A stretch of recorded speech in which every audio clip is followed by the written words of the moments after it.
नमस्कार। मैं ज्योतिषाचार्य नयन कुमार झा।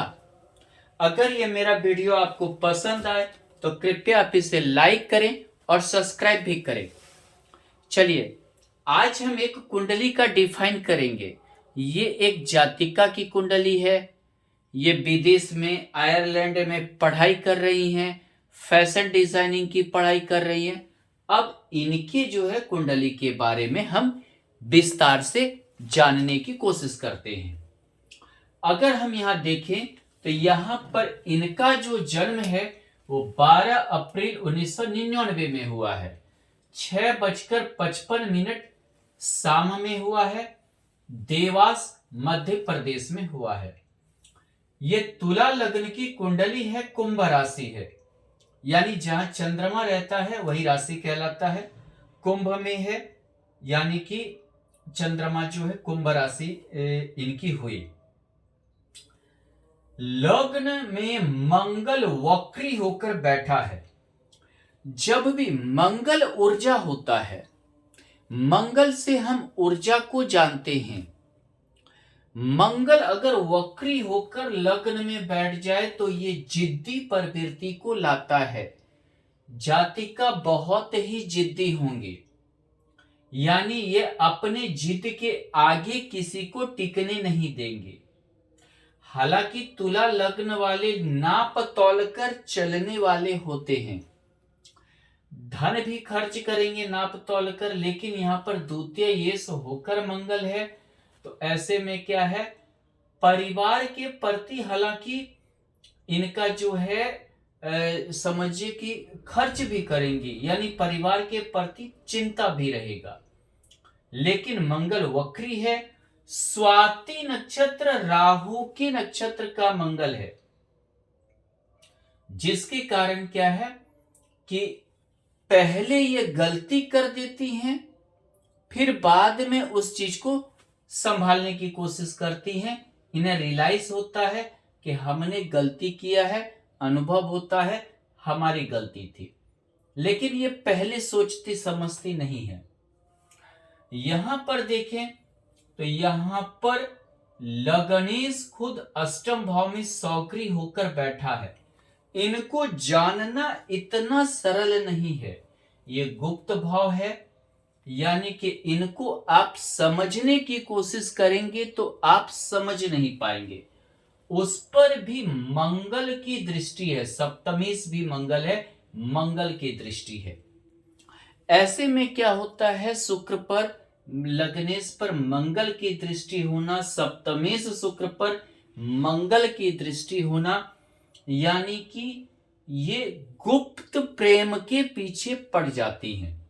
गुप्त प्रेम, परिवार से छुपाकर प्रेम वगैरह की ओर पड़ना और प्रेम वगैरह होना, प्यार वगैरह होने की संभावना होती है। और ये बहुत डीपली प्रेम में चले जाते हैं, माने दायरा ये खत्म कर लेते हैं। लेकिन ये किसी की जल्दी बात मानने वाली नहीं होती हैं। पंचमेश जब सप्तम भाव में हो तो प्रेम कहां चला गया, सप्तम भाव में, या नहीं तो जाना पहचाना घर में विवाह होगा या प्रेम विवाह की संभावना बढ़ेगी। ऐसे में पंचमेश अगर सप्तम, लेकिन नीच शनि है, मेष में शनि नीच होता है।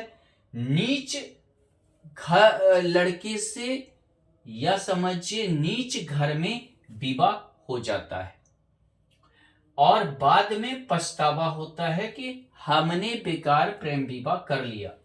या मंगल की दृष्टि, मांगलिक कुंडली भी है, मंगल की दृष्टि है शनि पर, द्वंद्व योग बनता है। हमेशा लड़ाई झगड़ा, आदत पसंद नहीं होना, हमेशा स्वभाव पसंद नहीं होना, यानी कि हमेशा एक लड़ाई झगड़े के योग को बना देता है यह युति, जिसके कारण वैवाहिक जीवन बहुत ही दिक्कत में गुजरता है। और सबसे बड़ी चीज है, शनि अश्वनी नक्षत्र केतु के नक्षत्र का है। अश्वनी नक्षत्र केतु के नक्षत्र का शनि होने के कारण, और यहां पर केतु पर दृष्टि भी है चतुर्थ भाव में, निजी जिंदगी खराब हो जाती है। वैवाहिक जीवन में क्या हुआ? निजी जिंदगी खराब हो जाना, माने बहुत ही बदतर हो जाना। और यहां पर चलित कुंडली में देखें तो यहां पर सूर्य शनि गुरु, एक तो यहां शनि नीच का, ऊपर से सूर्य का होना, विवाह टूटना, डिवोर्स होना, तलाक होने की संभावना बढ़ जाना। सूर्य शनि का युति यानी कि समझिए विचार में मतभेद होने लगता है, व्यवहार में मतभेद होने लगता है, और उसमें और ये मंगल आग में घी डालने वाला काम करेगा। हालांकि यहां गुरु आया है और यहां पर सौगरी गुरु है, हालांकि है, तो हो सकता है प्रेम विवाह तो करवा देगा, लेकिन बहुत कम दिन ही टिकेगा। पंचमे से यहां भी सप्तम भाव में चलित कुंडली में भी है। वैवाहिक जीवन के लिए हम लोग देखते हैं नौमांस कुंडली को। हमारा नौमांस कुंडली क्या कहता है? ये हमें वैवाहिक जीवन और भाग्य को बताता है। चलिए यहां पर देखें तो मंगल सप्तमेश होकर पंचम भाव में यहां भी शुक्र के साथ है, यानी प्रेम विवाह होना। पति का भाव कहां चला गया? प्रेम में, लेकिन बैठा कौन है? राहु और शुक्र। संतोष नहीं होता है, प्रेम विवाह हो गया, उसके बाद दोनों में अनसेटिस्फैक्शन होने के योग होते हैं, और अनसेटिस्फैक्शन होने के कारण प्रेम विवाह टूट जाता है, यानी कि नहीं टिकता है।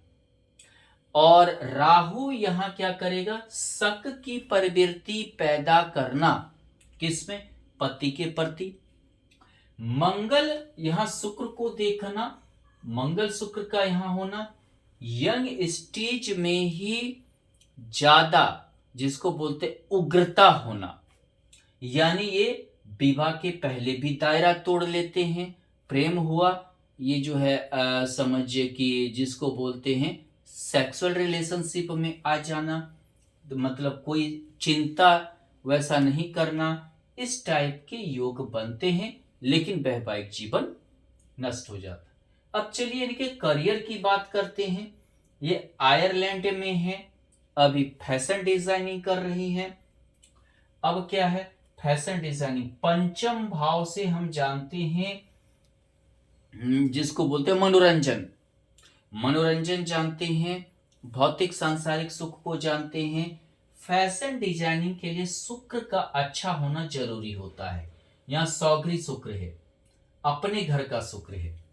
चलिए नौमांस कुंडली में यहां शुक्र है पंचम भाव में ही राहु के साथ, तो बहुत ही राहु के साथ है, तो भाग्य भी एक्सपेंसिव। अब दशमांश भी इनका देखना चाहिए था हमें, करियर बताता है, लेकिन इसमें दशमांश आ नहीं सकता था, इसलिए जो है ये क्या है कि फैशन डिजाइनिंग कर तो रही है, लेकिन करियर बहुत ब्राइट नहीं हो सकता है।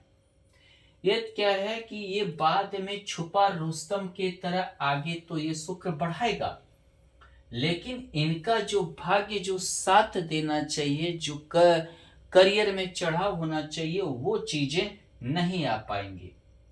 हालांकि शुक्र इनका कृत्तिका नक्षत्र सूर्य के नक्षत्र का है, सूर्य के नक्षत्र स्वामी षष्ठ भाव में है। अब षष्ठ भाव में होने के कारण क्या होगा? संघर्ष जीवन में बहुत ज्यादा हो जाएगी। और यहां पर शनि है पंचमेश होकर, यानी कि क्या नीच का शनि है। व्यापार में भी काफी जो सहयोगी होते हैं उनसे ये धोखा खाएंगे, सहयोगी से धोखा खाने का योग है। फिलहाल इनकी गुरु की महादशा है, गुरु रेवती नक्षत्र बुध के नक्षत्र का है देखिए, लेकिन बुध नीच का है, षष्ठ भाव में नीच का, यानी इनको करियर में बहुत स्टार्टिंग में धक्का खाना पड़ेगा, काफी संघर्ष करना पड़ेगा, तभी ये कुछ कर सकती हैं। ऐसे कुछ वैसा होने वाला जल्दी नहीं होगा। शनि जब सप्तम भाव में रहता है तो विवाह लेट से करवाता है, वो भी केतु के नक्षत्र में है, तो विवाह की इच्छा भी बहुत बार खत्म कर देता है केतु के नक्षत्र में होकर, यानी जातक या जातिका विवाह करना ही नहीं चाहते। ऊपर से मांगलिक कुंडली, लेट से विवाह होगा, लगभग 29-30 साल के करीब ही विवाह होने के योग हैं। प्रेम विवाह होगा और वो भी टूट जाएगा। करियर भी थोड़ा धक्का मार के आगे इन्हें बढ़ना पड़ेगा, बहुत साफ करियर नहीं होगा।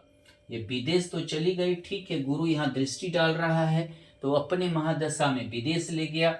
गुरु बुध के नक्षत्र में है, द्वादश के नक्षत्र में है, यानी कि विदेश ले गया। द्वादश यानी कि जहाँ पे भाषा बदल जाए, जहाँ मान लीजिए कि आप सोचे कि खाने पीने का तरीका बदल जाए, मौसम बदल जाए, वही विदेश होता है, वो तो बदल गया। लेकिन इन्हें वहां भी धक्का खाना पड़ेगा।